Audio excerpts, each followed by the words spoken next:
All right, we are live. And we're waiting for Lena to be here. She'll be here momentarily. Got held up. It was kind of stormy out here.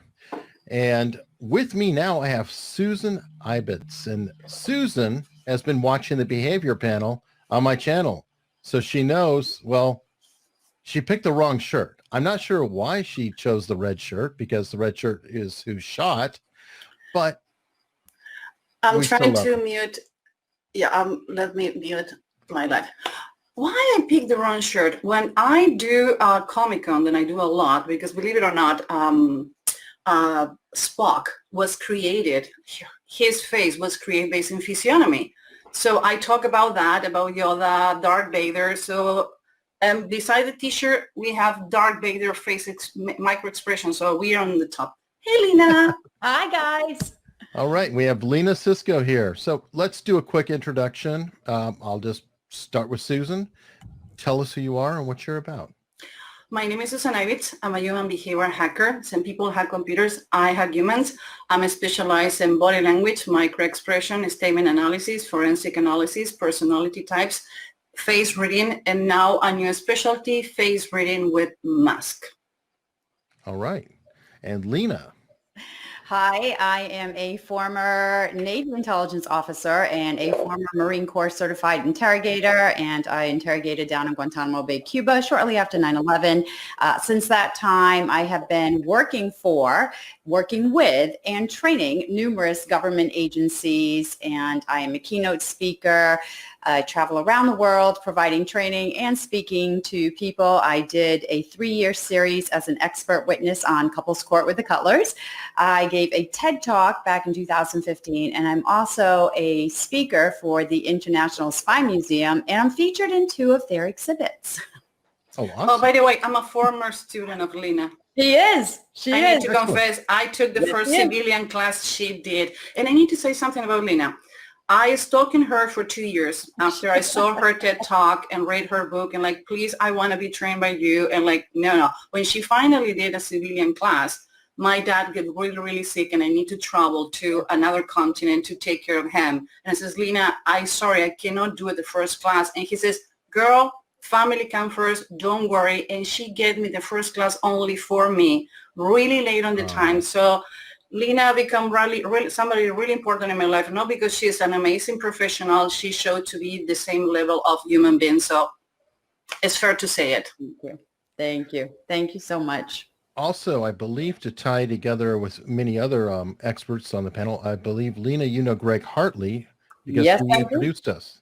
Yes. Yeah. He's a good friend of mine, longtime friend of mine and colleague. He's amazing. I have learned so much from him throughout the decade. So I feel very honored to have him in my circle of friends.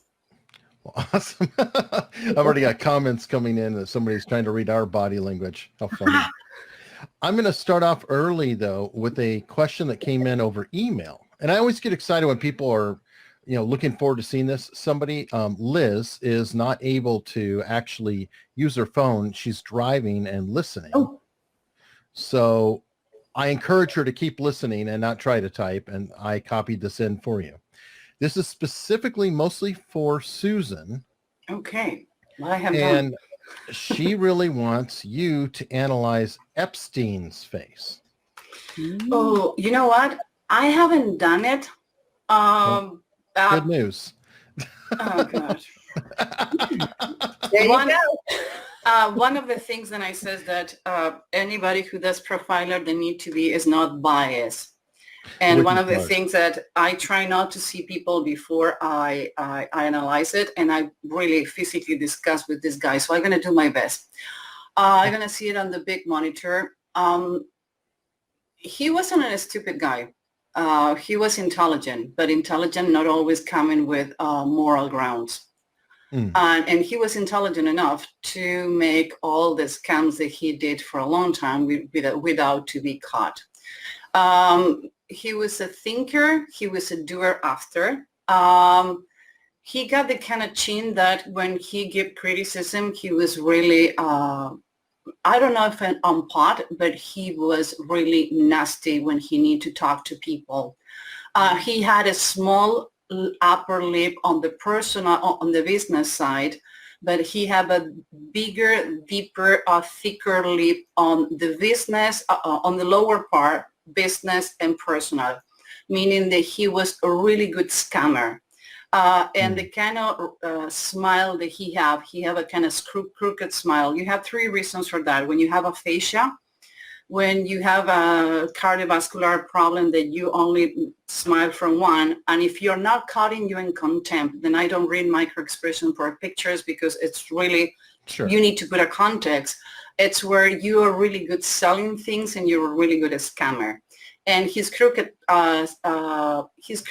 smile, believe it or not, it's on the personal side, meaning that he keep a lot of secrets. Talking about secret, the lines on the top where the lips finish, that you have like lines, those secret lines are like that you're gonna bury me before I give you my black book. And that's where kind of he did. He was burning the candles in two ends. He was laser focused. It was about him. He never asked if he need to be first. He just went first when he think or desired that he need to get done. He processed information really fast. He was a visual person, and he didn't have any of the two lines on top of the lip determine your sexuality. One of the things that you can do in face reading is determine when somebody's going to be a good lover or not. Believe it or not, I have done that from friends. And one of the things to determine that a person is kind of naughty is when they don't have these two lines defined, and he definitely doesn't have any line. So that's as much as I can tell you about him. And again, I'm biased in this. There was one question she had though specifically, and that's the line on his forehead above his nose, that deep cut there.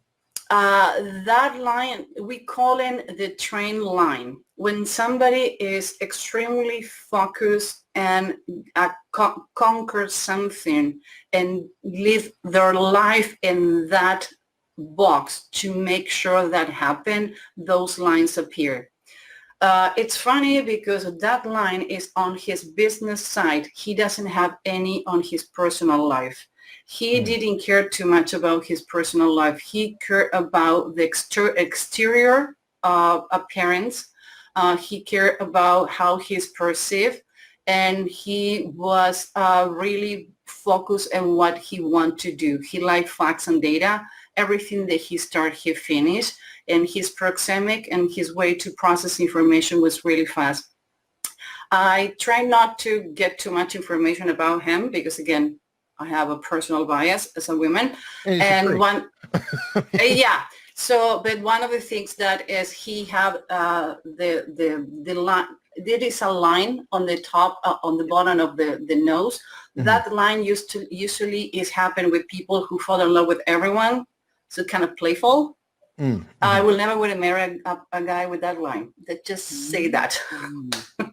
Okay, well, perfect, and thank you very much.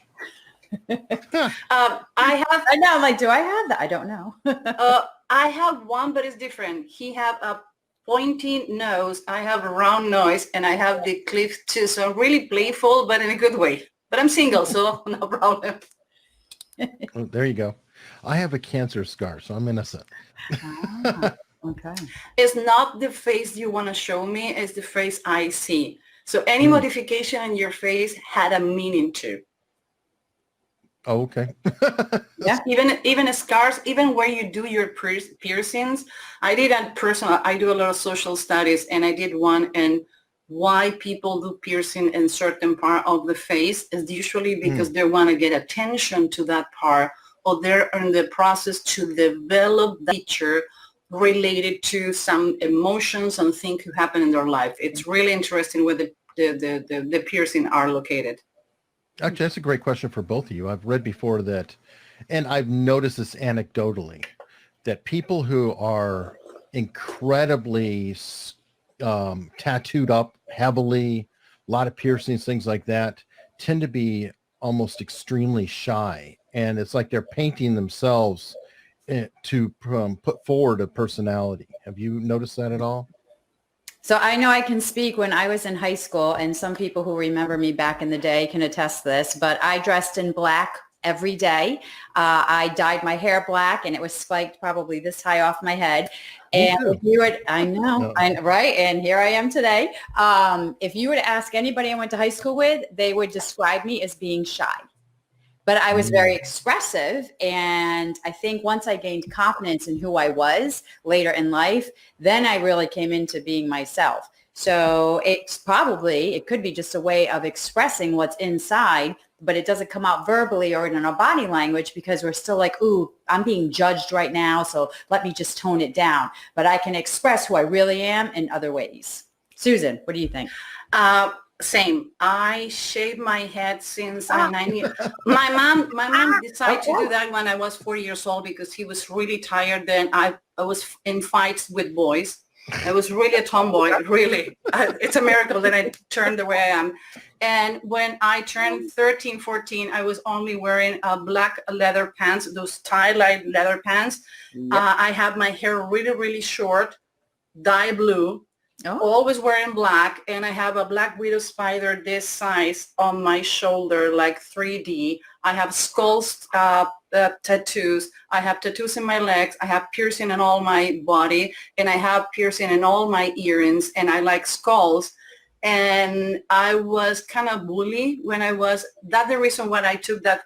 I think it was a protecting way because I was bullied because I was skinny and tall. By the age of 10, I already was 5'7". And I was reading things the other people didn't read, and I was the kid of a diplomatic family, so I never fed in any place. I never feel like feeding. So when people start getting on me for being different, and I have this like weird, like I can see people, they're attacking me. So I think in my case, for example, was more like step back because I look harsh, I look bad.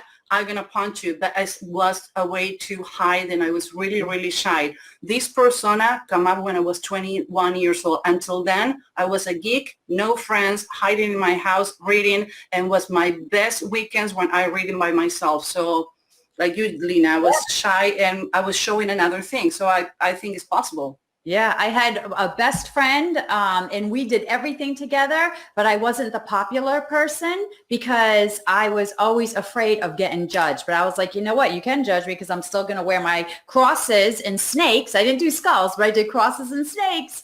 And yeah, and I loved it. And I'm Jewish. I'm not supposed to be using crosses, but I use the spiders too. All right. Somebody wrote in on this note as Morrissey has sung, I wear black on the outside because black is how I feel on the inside.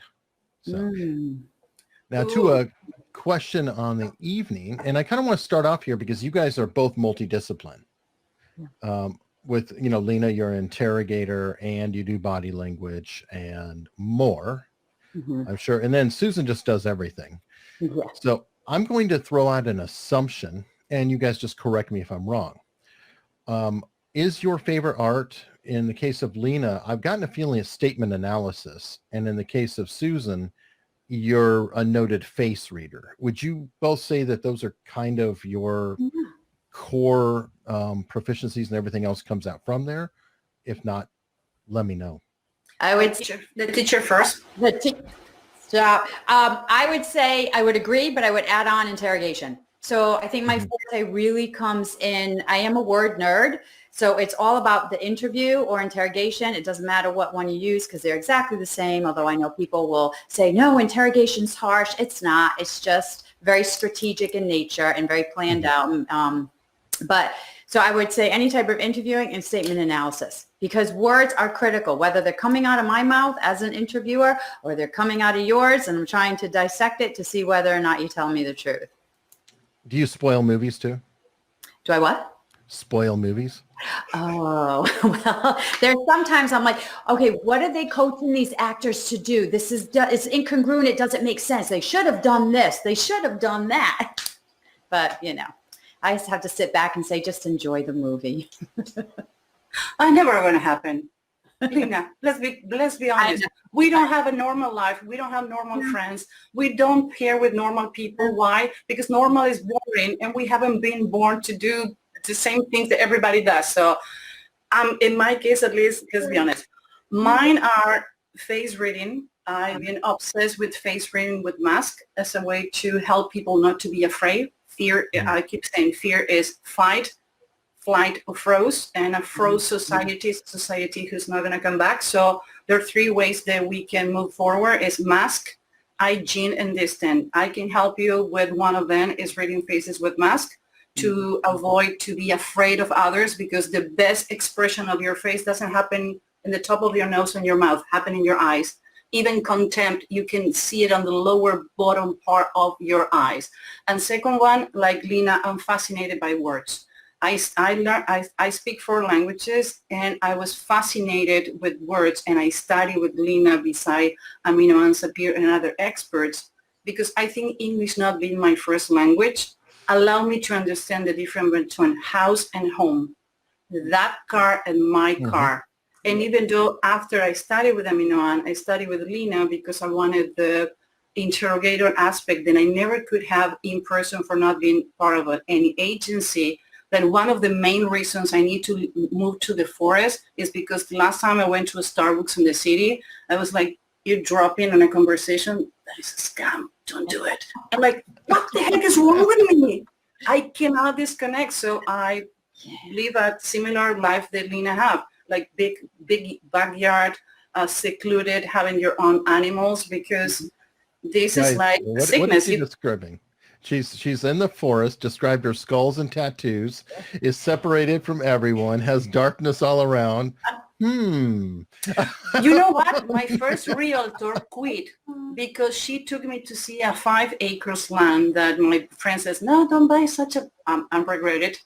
And when she got me to the land, the realtor says, why you want to buy such a big land? Like, because when I kill people, nobody going to find the bodies. Exactly. And I was laughing, and she didn't take it like, you know what I do for a living? Like, I'm going to call you back. She never called me back. Get out. And I ended up having another realtor. She's awesome, and I love Bonnie. I'm so happy. But like, dude, a little sense of humor. You never know. Let me jump to some questions. I have Gavin Stone, and Gavin actually is an author, and he does a bit of body reading and things himself. He is an independent contractor doing military and spy stuff and all those other weird things. Hi, Eric. Hi, Susan. Okay, he looks forward to working with Susan soon on masked face reading. He's part of the second phase of the study when I'm going to be teaching people how to read faces with masks. And Gavin says, I want it. So, okay, you're on. And Gavin actually appeared on the live stream with Susan. She read his face. So everybody who wants to see who Gavin is, he is there. And Lena, what would you say was your biggest challenge during your entire career? Oh, gosh. My biggest challenge. You know, I do a lot of talks with the Spy Museum, and I sat on a panel called Mother, Daughter, Sister, Spy. And it was all about females being in the intel community. And I never felt challenged. At the time I came in, I was always accepted. And the men, because not a lot of females were in this community, especially as an interrogator, the men really supported me. I think when I felt challenged was when I got down to Gitmo, how I was going to be perceived by all of the detainees there. And what I thought was going to happen, complete opposite. And some people, they're always wondering, well, you were a female, you must have gotten disrespected. But I was able to build such great rapport because I was what they call third gender. So I wasn't a female in their ethnic background or in their country. I was an American female wearing this uniform, doing something men did. So they were more curious. And because of that, their guards dropped. So it ended up being such, I had huge successes because of that ability. I'm not threatening. I'm not scary. And so when they would come into interrogation, I would flat out be like, yeah, hi, I'm your interrogator. What can I do for you right now? Like, what is your main concern? And then get into the interrogation. So I guess the challenge was interrogation training. If I would have to say that my biggest challenge was the training I went through, because I was trained by Marines and I was Navy and I was not used to their regiment. So they whipped me into shape. I'll say that. Okay. And I've got another one right away for Lena. Why do people shake their head no while their mouth is saying yes? All right. So I'm going to tell you a couple things. There's one thing as lie detectors, you always want to look for behavioral congruence, right? So if I tell you, hey, that dress looks awesome on you, right? It's not congruent. But here's the other thing. And this is something that I've found out along the decades of just all my interviews, is that when people say, no, I didn't take the drugs, I didn't do it. There's two things going on. And Susan mentioned this. You can't be biased. So sometimes people will do that quick head nod to justify that they're saying no. It's an affirmation of no. Now, if they continue to say, no, I never did, blah, blah, blah, now I have a problem because now that's not congruent.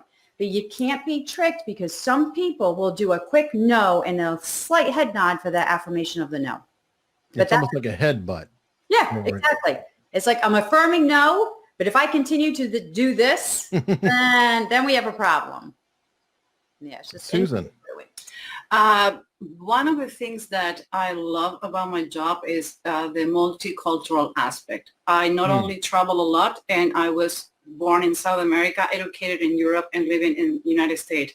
That is what, as a kid, was horrible. As an adult, is fascinated. Because I found out, for example, that you need to do a baseline. It has to do with the cultures. The first time that I worked with in Asia and India, it was driving me crazy. Like, I'm so happy. Like, so it taught me as an adult and a profiler that you need to get the baseline cultural wise too.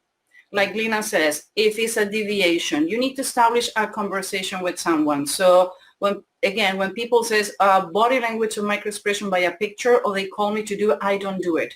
You need a context. You need they're seeing what is happening. And I found out that in some Asian cultures, they have different ways on bobble the head. So, but in the Western cultures, you find that definitely as in a spot. Maybe it's not deceiving. It's like they're doubting about their own answers because they don't want to, the Othello effect. I am afraid to talk because you're going to think I'm lying, even if I'm telling the truth. And if I tell them the truth, you're going to think that I'm lying. And when you're in certain positions in your life, like an interview, dating, and a job search, whatever, you are so afraid that how people is going to perceive you, that maybe you doubt even though you're not wrong. What do you think, Lena? The depression on the context has, the stakes has a lot to do with how you react. Yes. And I mean, everything you're saying about context is so critical. So when I teach body language and detecting deception and interviewing, I keep telling people, I'm like, listen, somebody may lie and cover their mouth, but somebody may lie and keep all their body language open. You have to get the baseline for what that person does, not normally, because normal is too subjective. It's what they do when they're relaxed and happy. How they sound, how they speak, the words that they use, how they move their hands, how they move their eyes. Are they expressive? Are they not? How do they prefer to sit or stand? And as soon as you get a read, and it only takes a few minutes, now you see when you get into talking about the pertinent subjects of the conversation, does any of that change? And if it does, there's probably a reason why. And that could be relating to deception. Well, you've talked about powerful liars too. Yes. And lately I was just listening, for whatever reason, I get caught down bunny trails, but Casey Anthony has to be a perfect frameable example of a powerful liar, because I don't think she says the truth for a single sentence. It's like a running fantasy. I use a couple of her quotes from the time that she was on trial in my training for statement analysis. And when I break apart, you would be surprised at what is left looking right in front of you, which is sometimes the truth. And I always tell people, the truth, you can hear it and see it right in front of your eyes. You just have to pay attention to it. That's it. It's always embedded somewhere. And whether I am lining out words doing statement analysis, or if I'm in an interview and I'm carefully listening, the truth is always embedded in people's words. I've noticed that too. Now, you've talked about halo and horns, and I'll definitely want Susan in on this too. Yeah. Would you both agree that effect, like somebody reviles me or I am not reviled, is it sometimes more valuable, if possible, to read a statement from them without even seeing their face? Like taking body language completely out of the mix and just just flat out, let me see what their words are. Let me read what they said before you walk in the room. Definitely. I know right before I used to interview my litigants on the couples court show I did, I never saw them, and I would have 4 questions and I would have the producer send them to the litigant, and they hand wrote the answers to each. And before I set eyes on this person, I would go through to see what their answers were and get a kind of a baseline from there. And I would use it just to help prepare for my interview. But it's a great way to be unbiased.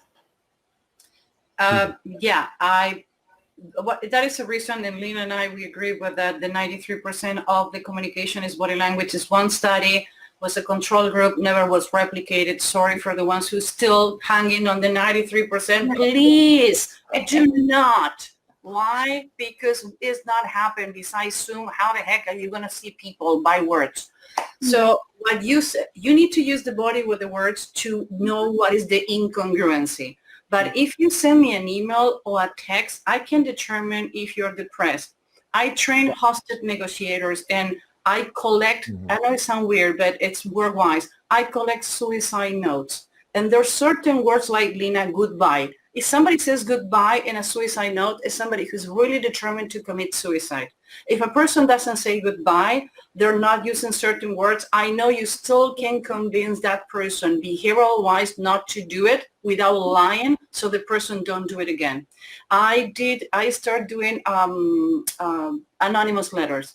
And the last 2 cases that I have, they're under the media. I cannot say what cases are, but one is I found out like why the wife is attacking the husband. Like it's not the way, like the letter was written by the wife for this and this and this. It's the level of intimacy. And the other one was like I did a description of the person was doing a complaint in a company. Why? It says everybody signed their own word, their own letters, even they're anonymous. Everybody give away. I never pay attention to the first minutes of the conversation. I start paying attention only to baseline. After that, when you're relaxing, you forget.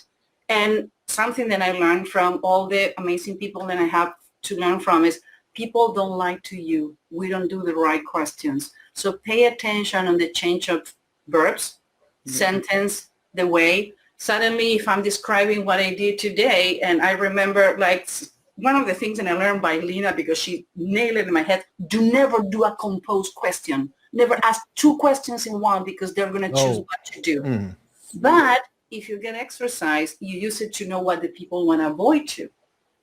That is a good one. But yeah, sometimes I prefer to read an email or a statement than see the person, because you don't have any bias. What you see is what you get. Sometimes I ask to be erase the name. When I work with lawyers, I do a lot of statement with lawyers, and I ask them to erase the names, erase the places, and I go through the statement and like, he went from like, yeah, I was driving my car and we have a crash and the police arrived. Like, wait a minute. You even tell me what you have for breakfast and what happened later, but why is only 10% of your statement the accident? Something doesn't make sense. After that, the camera look, he was the one crossing a red light. So those are the things that you need to pay attention, and you need to read really careful who you study with. That's the reason I is talking people like Lena and Amino and another teachers, because words are important, but in order to learn it right, you need to go to the right person too. Because, you're lying and pointing fingers because you watch Lie to Me or one of those shows on TV is one of the biggest. There are studies showing, De Paolo did a study in 2011, the people who watched the show Lie to Me in numbers were less accurate finding lies than the people who never saw a show. Why? Because they were looking for lies. And it's something that you always say in your interviews, Lena. If you're going looking for lies, that's the only thing you're going to find. If you're going open mind to, let's see what I see in your words and in your body, that's when you're really going to find out what you're looking for, or what the person is telling you, or the statement is telling you.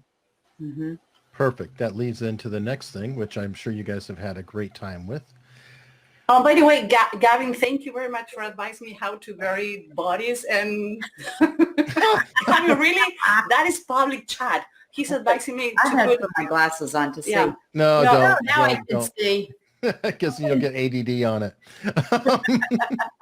Of course, Gavin would tell you. Good Lord. Yeah, dark sense of humor. I love it. Yay, hey, you see how I'm worrying? Skulls all over the place. Hello. Well, before you bury the body, it may be caused by this next question. And it does being so proficient in reading body language create challenges in your personal relationships? Like you lied, now you die. Yeah. You lie, now you die. Oh, I get asked that all the time. And I tell people, you just have to you can't shut it off, but you have to pick and choose your battles. So if somebody in my close circle is lying to me and it's to make me feel good, okay. Or to avoid an argument because I love a debate, okay, I'll let it go. But if it's with malicious intent, I'm going to call you out. We're going to have a problem. Susan. It's a reason I'm single. Yeah, actually, I was talking with Lena this week, like, girl, how you manage to have a man that can put up with you, like, because he's in the same field, stop dating as civilians, and it's true. I do the same. I do make white lights because some people is not ready, and I lost a really good friend of mine because I didn't understand it wasn't about the truth. So what she wasn't ready to hear it. That conductor, she lived in a violent situation, but she never called to me again. And that's what I learned, the worst lesson. You need to wait for the other person to be ready. Sometimes a white light, that's when we have a society. We cannot have a society without white lights. It's like your husband, you ask your husband, how I look in this dress? Perfect? Yeah. And you shut up. Why? Because you don't want to sleep with the dog. So again, like Lena, if I'm negotiating a contract or I'm in a dating situation or it's at higher stakes, I do not tell maybe that I caught you in a lie, but I'm going to keep digging to know why, because my geeky brain need to keep why.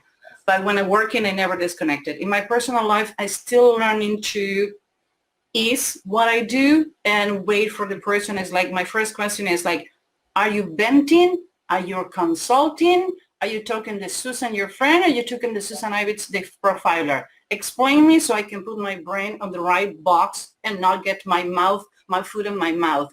Because that's one of the problems that you have, like, don't you see it? People don't want, sometimes they want it to be lied. Yeah. So I have an employee, I'm going to give an example. I was hiring a new person for the new study. She was perfect. I read her face and says, she's too emotional. And I did the interview and says, do you know what we do for a living? Oh, let me check. She sent me an email 2 days later and says, I don't know if I want to know what my husband is doing. Wow. She didn't say no to the job. When she found out that one of the trainings is going to be to know what we know in order to do the study, she says, I don't want to know what my husband is doing. Which means she knows. It means she knows. She played dumb because she had 4 kids. I'm not criticizing. What I'm saying is, sure. That is really common. Some people is not ready and prefer to play dumb, and that's one of the things then I'm learning to play dumb when I can. It's funny. Of all the sources, I think there's a saying by Adam Carolla that I think fits really well. Does it make me happy or make me money? If not, who cares? Don't pursue it. Yeah. So it's an interesting, different kind of angle. And I also think of Mark Bowden. I'm sure you're both familiar with him. Yes. He's on the other side of it in a lot of ways. Yeah, he does reading, but he's all about projecting and putting out. Yep. And I almost wonder if people who are studying body language also should maybe take a little bit of influence and persuasion classes, so that way they can determine, okay, so they're lying to me, so what, who cares, and be able to turn off the reader that can kind of make people feel uncomfortable in the room. Would that be a fair thought? And it's point to, like, you want to be right or you want to have friends. Mm-hmm. Mm-hmm. If you want to be right all the time, you're not going to have friends. You're not going to have relationships. Why? Because as simple like you're in a relationship, your partner come home and says, how was your day? Great.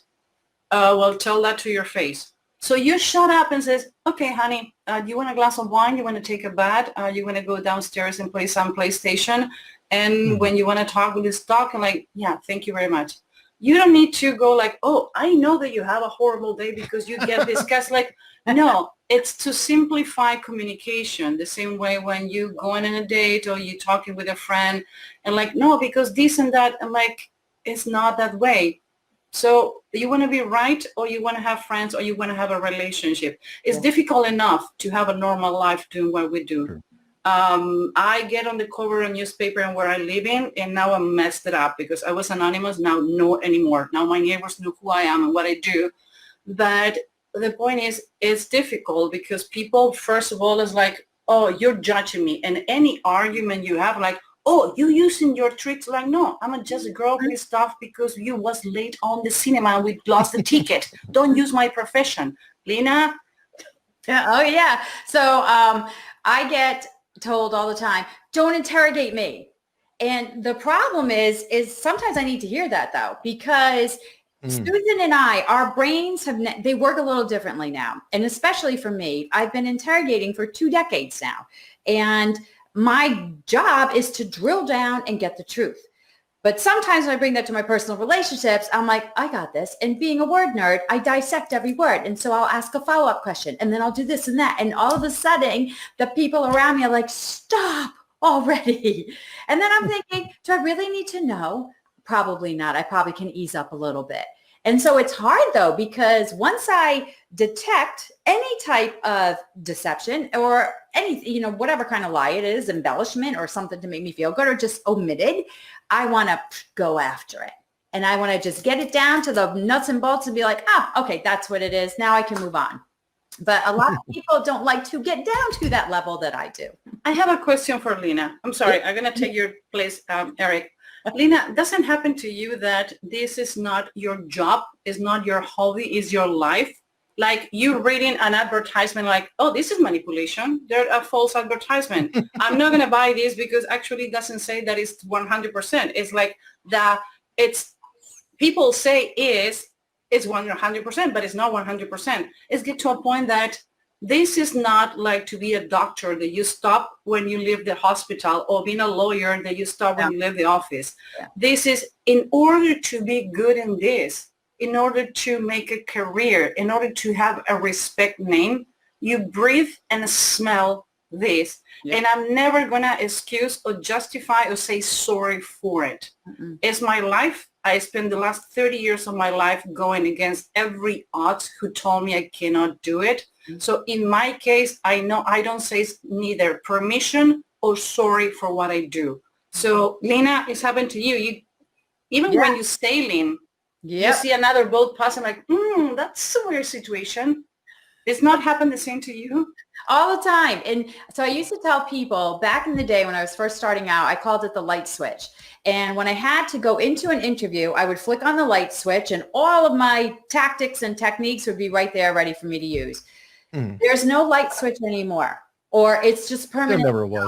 So yeah, right. There probably never was. I didn't realize it, but it doesn't stop. And so you really just have to ask yourself, whether or not you want to take it to the level that you're used to because of your profession. And in your personal life, you just can't do that. So I have had to do a lot of self-reflection and a lot of self-awareness and a lot of education, mindfulness to be included, to really calm myself down and take that objective look at where I am in my relationships so that I don't cross the boundary and screw them up. There's also the flip side where sometimes don't you look at something and they're full of it, but they do it so well and you're kind of like, that's pretty good.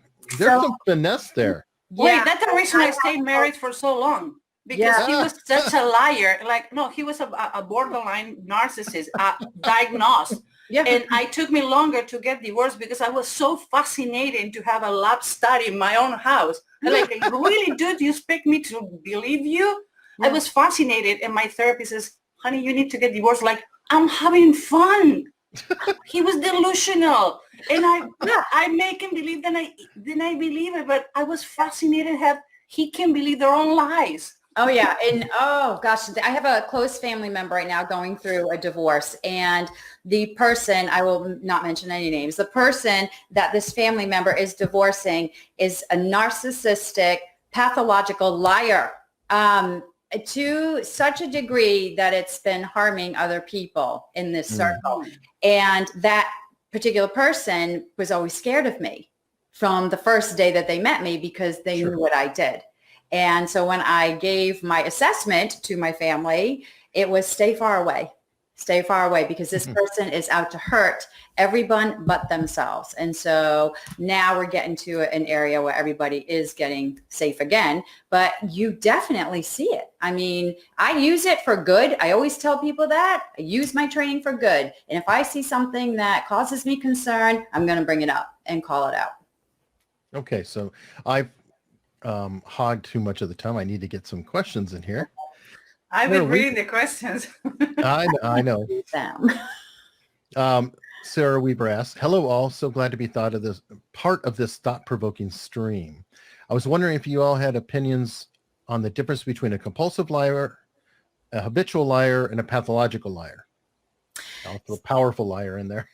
Yeah, right. So sorry, Susan, I'm going to jump in real quick with this because I learned something from a new colleague and friend of mine. I absolutely adore her, Ellie Johnson. She's over in Australia. She does what we do. I think Susan, I introduced you guys together. She told me, she goes, you know what, Lena, when people lie, they make the decision to lie. And I'm like, you're absolutely right. But here's the other thing. In our brains, we have two types of memory. We have to create a lie out of one of them, semantic memory. Every brain, in everybody's brains, we consciously make the decision to lie because you cannot suppress the truth. The truth is there. So people come to me and say, well, what happens when I'm talking to this person who believes their lies? No, they can't. Because the ultimate thing is they know the truth, whether how deep down it's buried, and they maybe have rehearsed their lie and it sounds really good. And they're starting to be like, oh yeah, I got this down. This is great. But the thing is, we always have to suppress the truth because we consciously make the decision to lie. So I tell people, don't get worried about if you're having a conversation with what appears to be a pathological liar or a sociopath or whoever, because at some point you can still identify indicators of deception and truth and get to the truth. Susan, what do you think about that? I completely agree. Sooner or later, the string of your mask are going to fall. If you're in a situation where you need to assess, interview, and determine in an hour, it can be more difficult to determine is a pathological liar. But if somebody near in your life or somebody that you can assess more than once to determine baselines, sometimes one of the things that I notice with people who's pathological liars or even believe their lie, the duping the lie. They believe the lie during all the process on the story. May they not leak anything, but they look at you and says, okay, and that's where the duping the lie comes. At some time I do it on purpose, like, wow, really, that is amazing, and that's the duping the lie comes because they're looking. The concept that the liars do not look at you more is not true. They look at you more because they want to make sure that you eating the lie. So when you ego up and says like, wow, that's fascinating. You walk on the moon. Yes, done. I know it's a lie for that reason. So sooner or later, everything fall on the right place. And there's studies saying that it takes to your brain 30% more time to make a lie. Even though it's 1.2 to 1.8 seconds for our brain that works so fast, it's a lot of time. So when people like use spacers or like, do you want me to, you make time. So sooner or later, the food is going to get in your mouth. The point is how much wide of time you have to assess. When you have an interrogation that you have a suspect like Lena has gone through, you can bring the person from different days and different times and assess how it is. When you do it in a lawsuit, like do a trial consultant and things like that, it takes longer and you need to jump in your feet faster and like, okay, what assessment I'm doing? What I take to determine if this person is lying or not, to tell the lawyer where they need to be pushing. So I think it's a lot to do with the baseline and the time you have to determine that nobody's 100% perfect, and whoever who tell you that is lying to you. Perfect. Yeah. Next question. This is actually for me, but I'm going to take advantage of it and answer it, but get your feedback on it, and that'll make it more interesting. And that's, Eric, what led you to make that guess about Lena's passion? And I'd say it's instinct and just being around and talking to people. Lena falls back on statement analysis, just kind of when you did McAfee, right away, you went right into that. Oh, I know it right away. Susan, I could just you've studied so hard at the face reading, and something about your personality makes me feel like you would rather know who the person is before you even have to engage with them. And that's just the feeling that I get off of you. And every person has their favorite thing. Chase Hughes loves digital flexion, like how tightly are they pressing on their skin. He also likes to count things like eye beats or foot taps or things of that sort. Chase is very much into that. Heart rate, pupil dilation. He actually counts all of that. Greg Hartley is the I-axis in Q guy. And he's always going to go right to the eyes. Which way did they go? Where did they land? Right out the gate. So did you guys have studied with all kinds of different people. Have you found that same thing, that everybody kind of has their starting point, and then, they may know other things, but that's sort of their home? Yeah, I think that one of the things that I learned 3 years ago, and I didn't know, was the first time somebody did an interview to me, was like, oh, do you know that most people do one channel or two channels and you're doing the 7 channels? I'm like, wait a minute, it's the only way to learn. And that's when I start meeting other profilers and start making more sense. You cannot do one without the other. You always have your heart in some place. Like what is the best, the room that you like the most, the side of the bed. In your profession is the same. But I do, from all the people that you name it and all the people in this panel, we do more than one channel. Why? Oh, sure. Because you cannot be unilateral. You need to put everything together. Because even though maybe you're not the best expert in one of the channels that you learn, it's complementary or fill the gap on what the initial you do. Face reading doesn't work for detection deception. Face reading is helping me to know how I need to approach to you. So if I don't have linguistic, body language, and microexpression, what I do for face reading? Nothing. So that's the reason you have always something that you love the most, but the other things need to come up in order to be good on your profession. Of course. Yeah, I would agree. So I have just recently, in the past 6 years, I've already dived into leadership realm. So I've gotten certified in organizational change management and some change assessment tools. And I'm 2 courses away from my certificate in the psychology of leadership at Cornell, because I know I can't wait.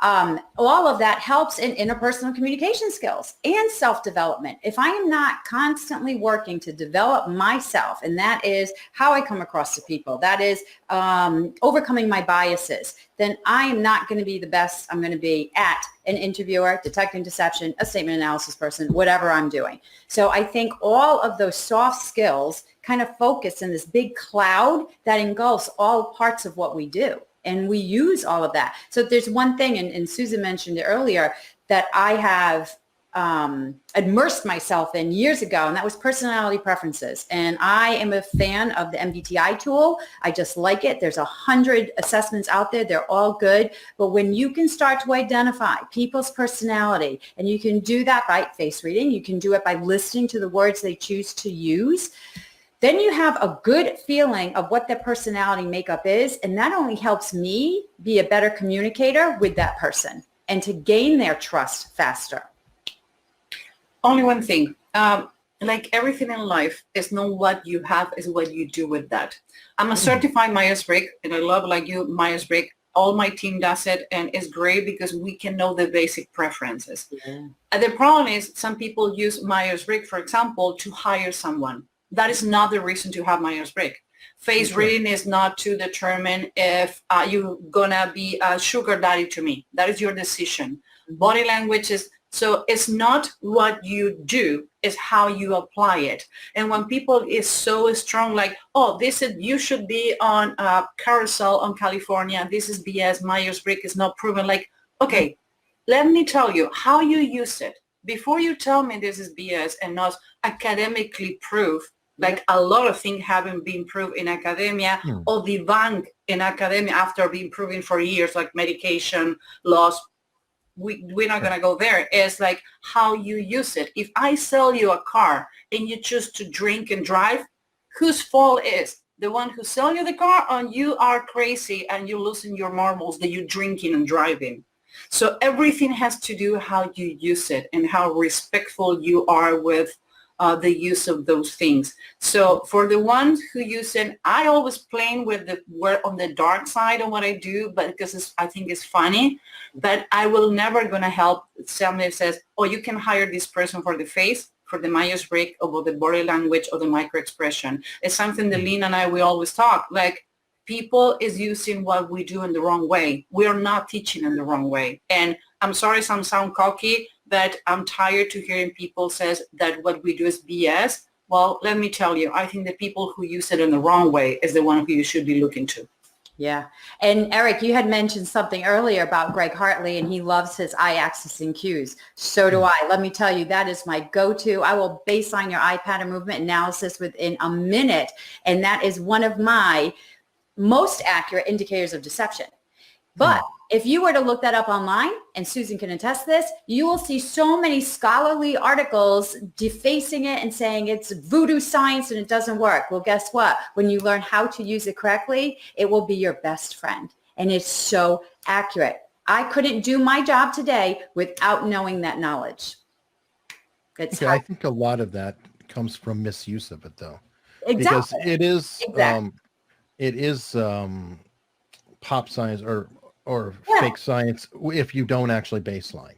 Exactly. And Greg would be the first one to say that. There's 10% that look the opposite way when they're thinking or whatever. When they're doing a visual cue, 90% look one way, but 10% look the other way. And 10% is a large margin.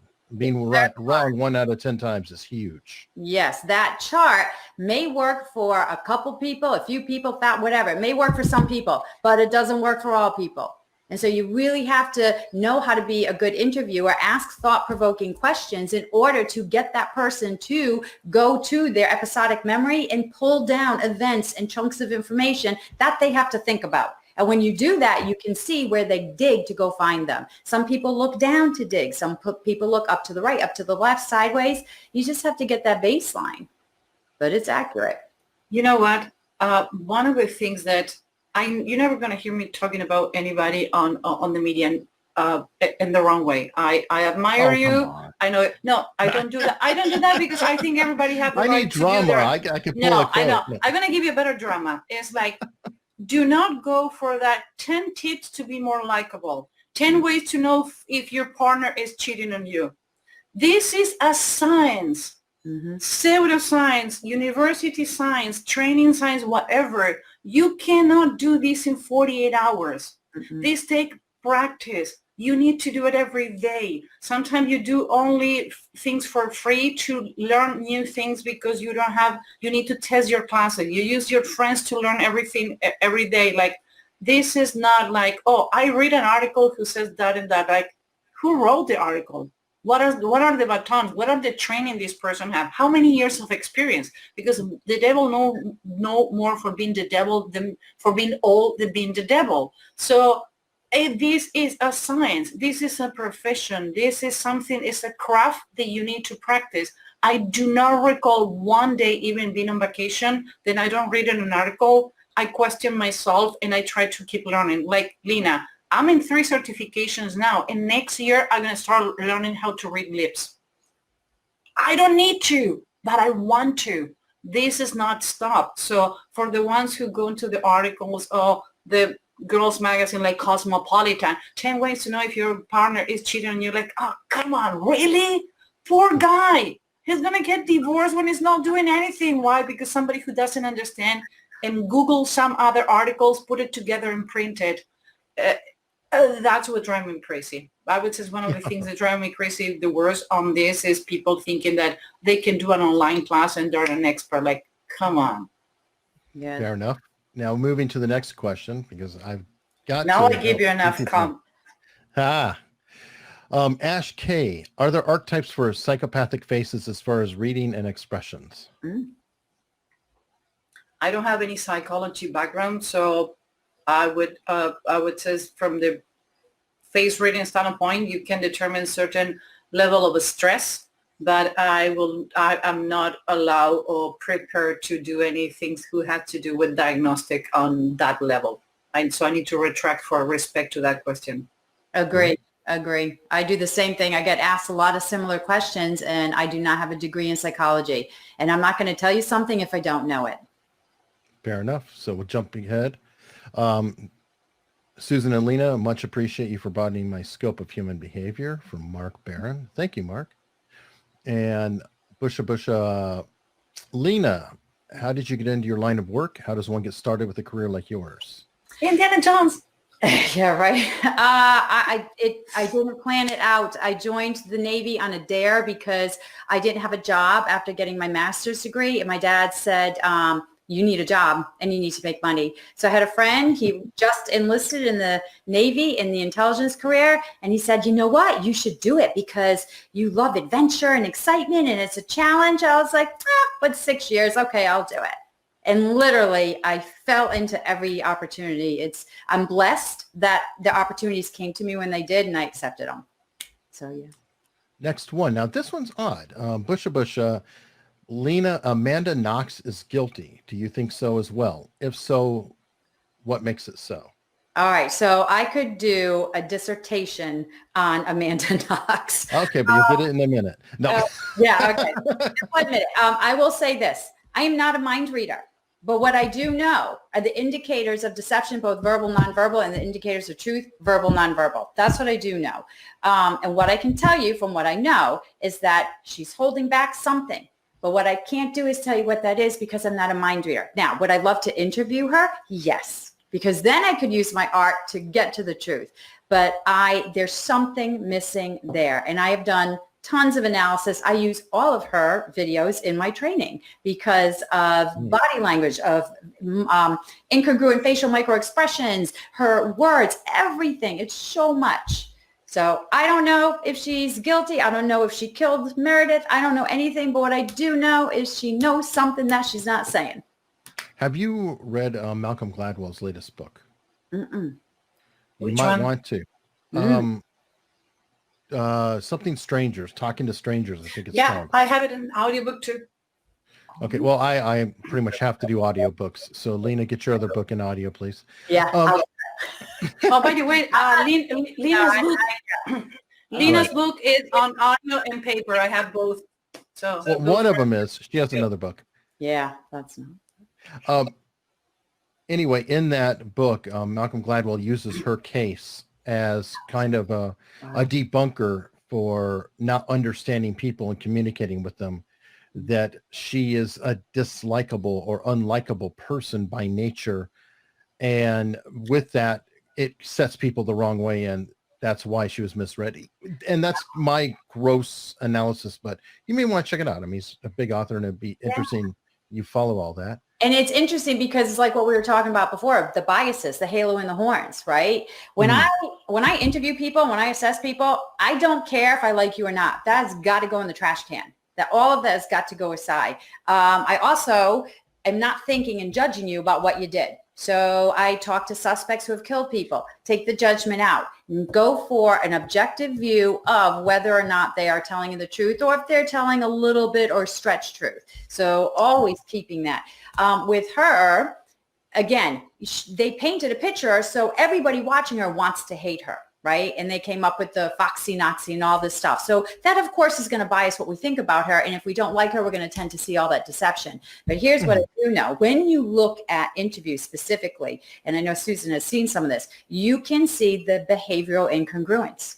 I mean, that's so accurate on whether or not people are telling you the truth or not telling you the truth. And because it happens so frequently with her interviews, I don't think it is a biased thing of, oh, I just don't like her because of this.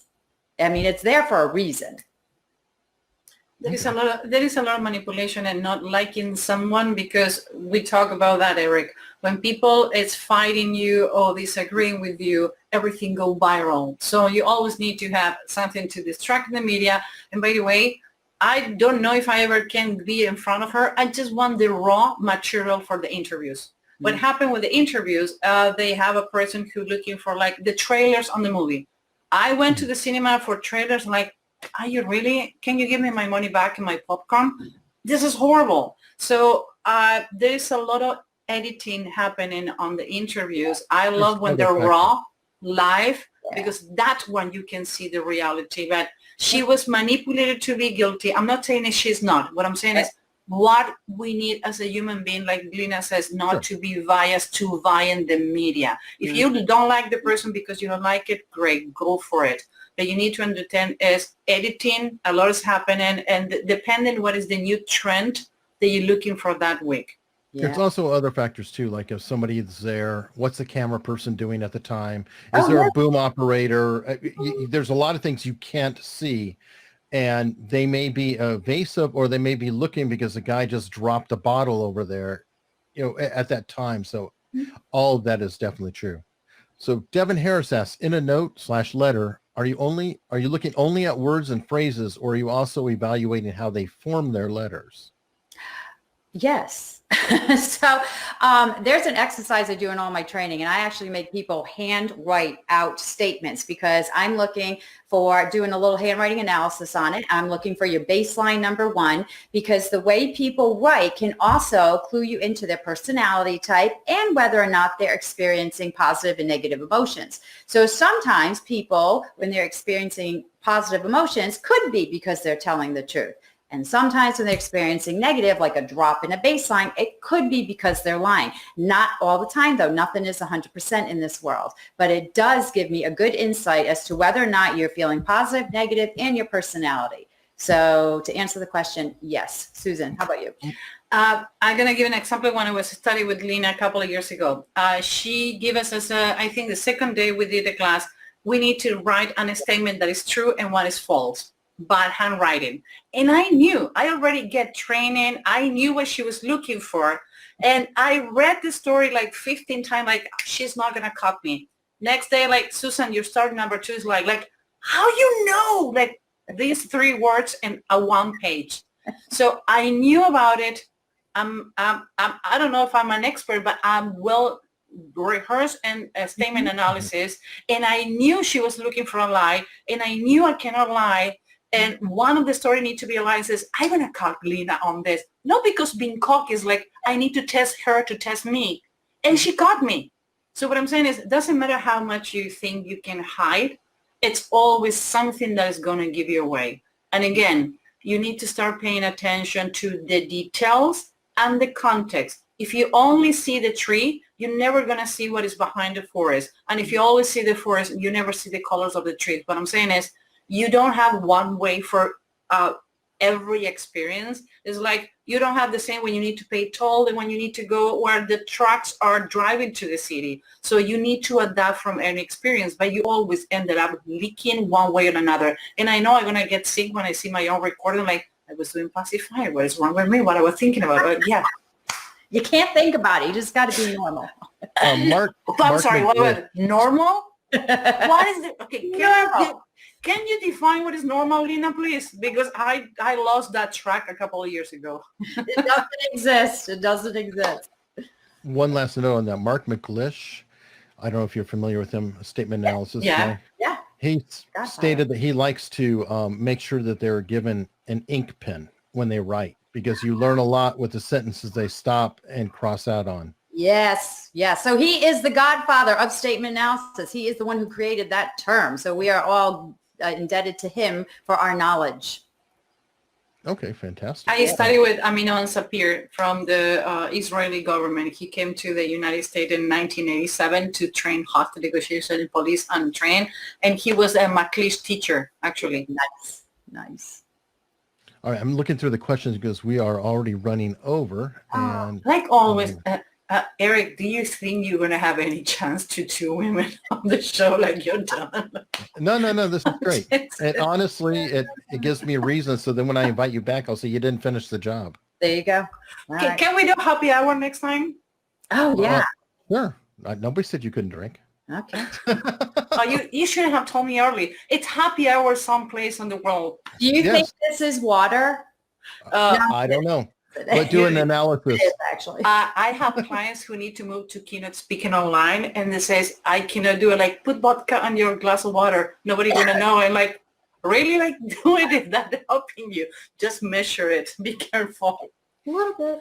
Well, I'm going to go with one more question here, then I'm going to talk something out. This is from Bence, who had his face read but didn't show up to have it read.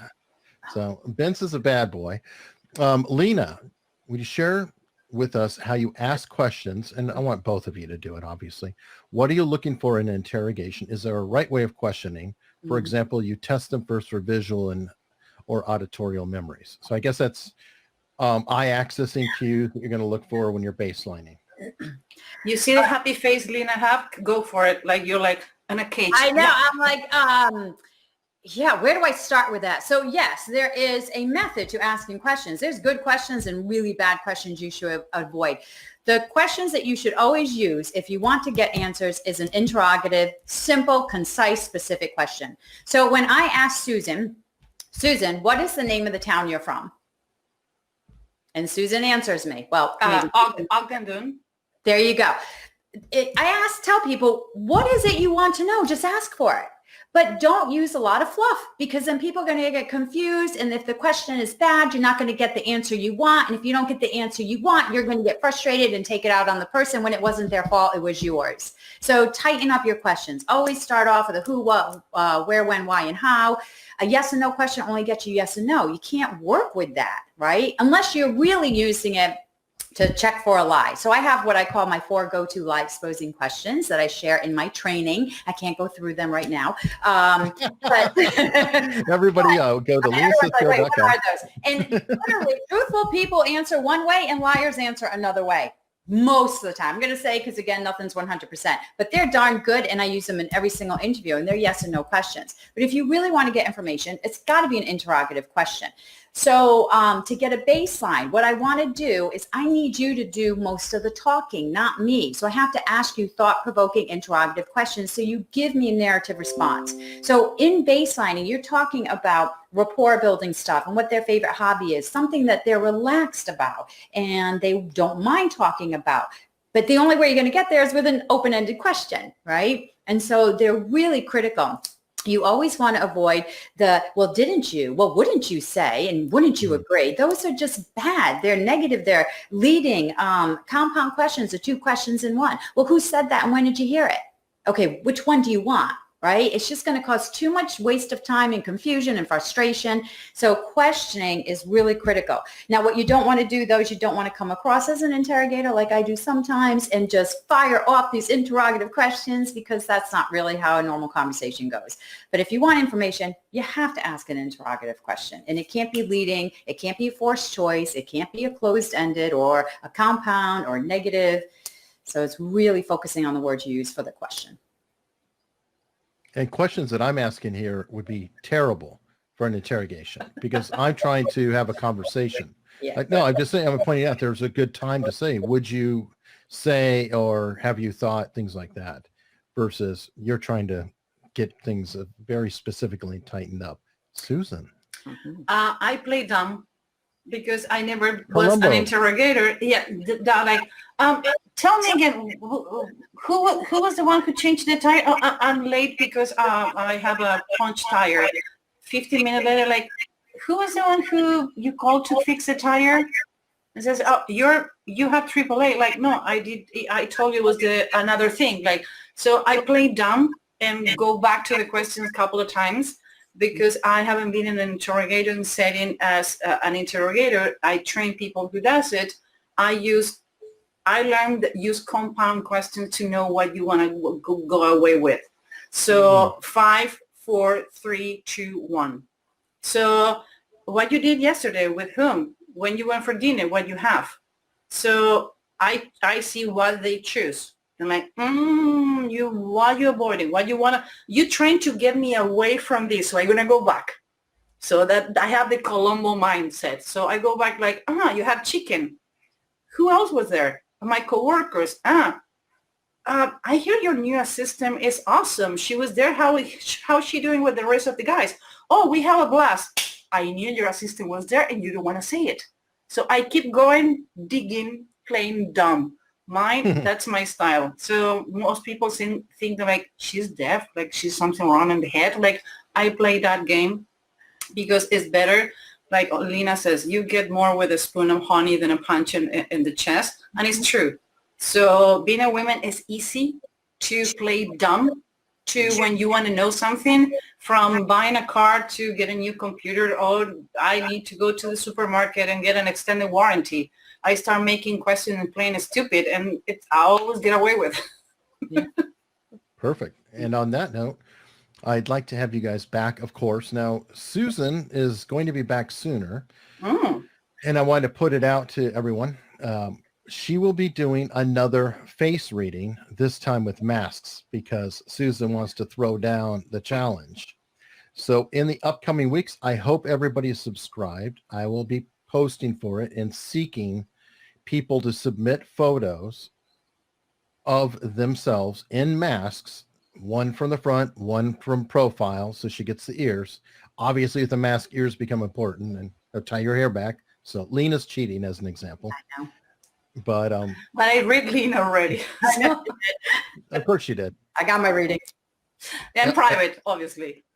And I did too, in public. You guys can watch that episode. I give you some hints about the naughty things, but that was in private. So, Well, hey, I got a baseline by the behavior panel, so you guys can all check that out too. Oh, that's awesome. I have to check that out. No, it's quite uncomfortable. What do you think I have the red T-shirt? Because you told one like, are you a Star Trek? Like, I know what I'm going to be wearing next one. All right. Well, if everybody enjoys this, please subscribe.